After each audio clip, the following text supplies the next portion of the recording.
সবাইকে জয় যিশু, hallelujah, praise the Lord. তো প্রভু যিশু নামে সবাইকে অসংখ্য ধন্যবাদ।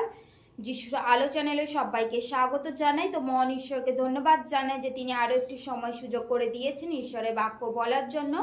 তো আমরা যেদিকে তাকাই সেদিকে সমস্ত কিছু ঈশ্বরের সৃষ্টি দেখতে পাই। তো মহান ঈশ্বরের ধন্যবাদ হোক। ঈশ্বর যেন সবাইকে সুস্থ সুন্দর রাখেন। সবাইকে জয় যিশু, হালেলুয়া।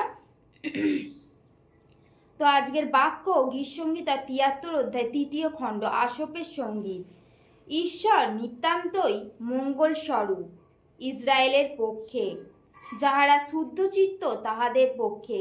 কিন্তু আমার চরণ প্রায় টলিয়া ছিল, আমার পাদ বিক্ষেপ প্রায় স্থলিত হইয়াছিল। কারণ যখন দুষ্টুদের কল্যাণ দেখিয়াছিলাম, তখন গর্বিতদের প্রতি ঈর্ষা করিয়াছিলাম।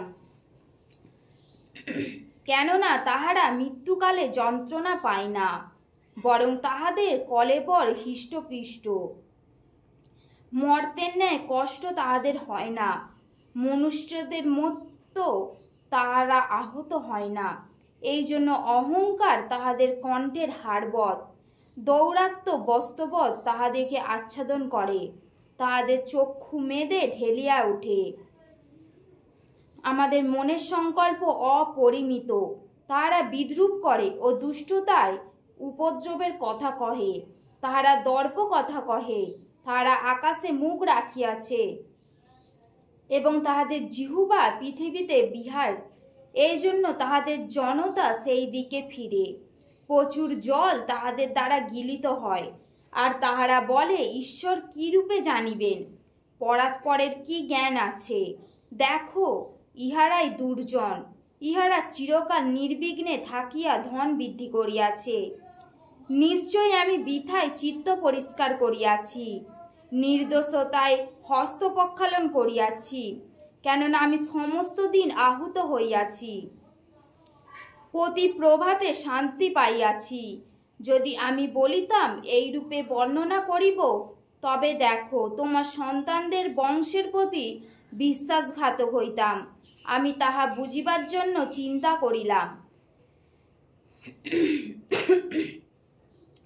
কিন্তু তাহা আমার দৃষ্টিতে কষ্টকর হইল।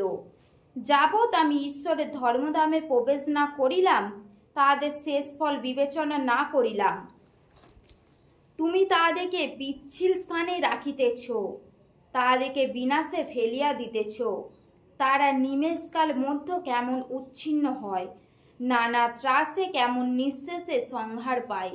নিদ্রা ভঙ্গ হইলে পর যেমন স্বপ্ন তুচ্ছ হয়, তেমনি হে প্রভু, তুমি জাগিলে তাহাদের মায়াপুত্তলিকে তুচ্ছ করিবে। কারণ আমার চিত্র তাপিত হইল, আমার মর্ম সিদ্ধ হইল। আমি মূর্খ ও অজ্ঞান, তোমার কাছে পশুবৎ ছিলাম, কিন্তু আমি নিরন্তর তোমার সঙ্গে সঙ্গে আছি। তুমি আমার দক্ষিণ হস্ত ধরিয়া রাখিয়াছ, তুমি নিজ মন্ত্রণায় আমাকে গমন করাইবে। শেষে সব প্রতাপে আমাকে গ্রহণ করিবে। স্বর্গে আমার কে আছে? পৃথিবীতেও তোমা ভিন্না আর কিছুতে আমার প্রীতি নাই। আমার মাংস ও আমার চিত্ত ক্ষয় পাইতেছে, তথাপি ঈশ্বর চিরকাল আমার চিত্তের শৈল ও আমার দায়াংশ। কেননা দেখো, যাহারা তোমা হইতে দূরে থাকে তাহারা বিনষ্ট হইবে। যে সকল লোক তোমা হইতে অপসরণ করিয়া ব্যভিচার করে, সেই সকলকে তুমি উচ্ছিন্ন করিয়াছ। কিন্তু ঈশ্বরের নিকটে থাকা আমারই পক্ষে মঙ্গল। আমি প্রভু সদাপ্রভু স্মরণ লইলাম, যেন তোমার সমস্ত ক্রিয়া বর্ণনা করিতে পারি। হালেলুয়া। ঈশ্বরের বাক্যে ঈশ্বর আশীর্বাদ করুক। সবাইকে জয় যিশু। তো আমরা প্রতিদিন জানি ঈশ্বরের বাক্য একটি করে পদ আমরা পাঠ করি। মহান ঈশ্বরের ধন্যবাদ হোক। তো তোমাদের মধ্যে যদি কারো প্রার্থনা রিকোয়েস্ট থাকে, তো আমাদের এই চ্যানেলে কমেন্ট করতে পারো, তো তোমাদের সেই বিষয় নিয়ে প্রার্থনা করা হবে। সবাইকে জয় যিশু, হালেলুয়া, আমিন।